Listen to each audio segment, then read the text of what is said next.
বন্ধুরা ফার্স্ট খামারে first mini blog আপনারা দেখতে থাকুন। একটা খামার দিলে কত কষ্ট হয়। ফার্স্ট দরজা খুলছি, এই খামারও করা আছি, এই যে ছাগলগুলা বসে রয়েছে। তারপরে দেখেন ছাগল হলে সার বাড়াইছি, ছাগল সাইরিয়া হলে বন্ধ লয়ে যাই, বন্ধ ঘাস ঘাস খাবার লাগবো। এনে দেখতে থাকুন একটা খামারও কত কষ্ট মেহনত করলে খামার হইব। ফার্স্ট খামার দিছি, আপনারা সাপোর্ট করবেন অল্প। আর দেখেন খামারের মধ্যে একটা ছাগল পালতে বহুত কষ্ট হয়। আর এমনি যদি খামার করবার আশা আছে তো মেহনত করবেন, অবশ্যই সাকসেস হইবেন। লাহে লাহে সব সাকসেস হইবেন। ধৈর্য ধরা লাগবো খামারে।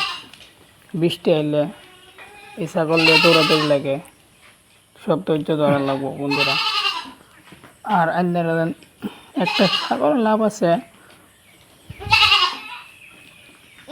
আর একটা ছাগলের দুইবার বাচ্চা দেয় বছরে, দুটা বাচ্চা হলে 4টা বাচ্চা লাভ আছে ছাগলের। ফার্ম দিন অবশ্যই।